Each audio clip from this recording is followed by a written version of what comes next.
The golden rule of cruise savings? If it looks too good to be true, it's probably hiding a service charge. In 2025, loyalty programs are devaluing faster than the dollar, and drink packages come with more asterisks than a legal disclaimer. Cruise deals are everywhere, but the hidden cost often turn them into the priciest part of your vacation.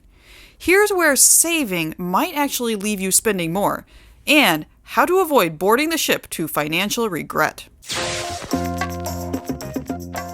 You've been faithfully sailing Carnival for years, dutifully accumulating VIFP points like a nautical 401k. Plot twist, Carnival pulled the rug out in June 2025, announcing their beloved loyalty program would walk the plank in favor of a program that values spending over dedication. Loyalty is admirable until the company you're loyal to changes what loyalty means. Diversification isn't just for stock portfolios. Sample different cruise lines before the next loyalty devaluation hits. Unlimited drinks for a flat rate. What could go wrong? Turns out, pretty much everything. Most drink packages actually cap alcoholic beverages, and Princess has even put a limit on bottled water. Carnival and Norwegian don't cover drinks at their private islands, and of course you can't use the package when you're off exploring the port. You know, the place you actually went on the cruise to see. Now your unlimited drinks are suddenly very limited.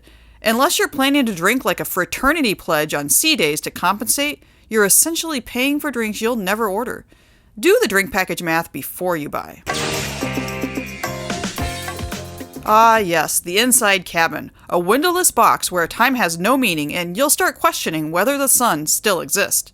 Sure, it's cheaper than a balcony, but just wait until day 3 when you're booking an emergency spa treatment just to escape your floating prison cell. Turns out saving $500 up front can cost you $800 in claustrophobia-induced spending.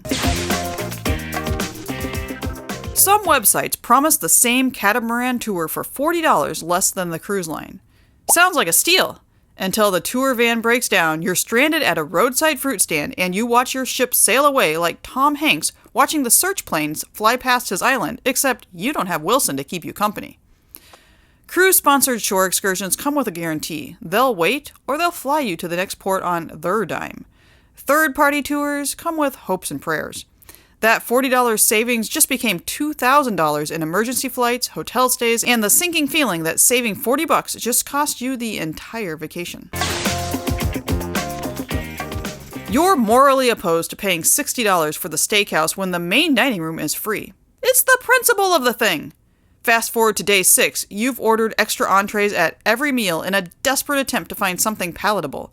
Problem is, those extras are now $5 a pop, and by the end of the week, your principled saving plan has cost more than that overpriced steak, and you still don't have a meal worth bragging about. Sometimes, the real luxury isn't skipping the charge, it's admitting defeat and finally ordering the ribeye.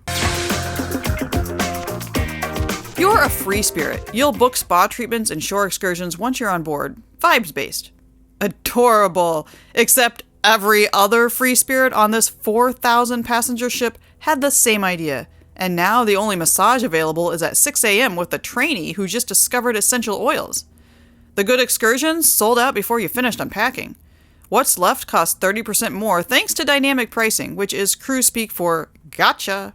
Spontaneity works great in rom-coms, but on cruise ships, it just gets you regret. You're only taking a short Caribbean cruise, so travel insurance feels like overkill. Then the government shuts down, the FAA goes on strike, and your flight gets canceled. Suddenly, you're stranded hundreds of miles from the cruise port, watching your cruise money vanish into thin air. Cruise insurance typically costs 5 to 7% of your total trip, but covers cancellations, medical emergencies, and evacuation. That excessive $200 policy would have reimbursed you for the $3,000 cruise you couldn't take. Kids sail free, shouts the ad. Free! Except port fees, taxes, and gratuities still apply to every human body on the ship, regardless of age. Add on arcade tokens, late-night candy raids, and an internet package so the kids don't stage a mutiny, and suddenly your free passengers are costing $800 each in unavoidable surcharges. It's like winning a free car, only to find the sales tax is more than your current vehicle. When a cruise line says free, start doing the math on what free really costs. You've never cruised before, so naturally you're going ultra budget. Why pay more when it's just a boat, right? Wrong. Dead wrong. The cheap cruise lines nickel and dime you for room service, gym access, and probably oxygen. Their ships are more crowded than a subway at rush hour, the entertainment peaked in 1987, and you'll spend the entire week thinking this is what people rave about? Sometimes spending $300 more on a mid-tier line gives you an experience that makes you actually want to cruise again, instead of an experience that makes you want to swim home. 14 days from Barcelona to Miami for the price of 7. The math is mathing! Except it's not. Multiple sea days means you're trapped in a floating mall with nothing to do except shell out for specialty dining, spa treatments, and enough cocktails to forget you're staring at the ocean for the 5th consecutive day. Add in international flights, longer hotel stays, and extra vacation days, and your bargain repositioning cruise ends up costing $2,000 more than a simple round trip from your home port. Congratulations, the cheapest per-day rate still loses once you factor in getting there, getting back, and keeping yourself entertained while crossing the Atlantic at 20 knots. Onboard shops dangle duty-free like it's free money. That bottle of Grey Goose, that Rolex, that perfume, all duty-free.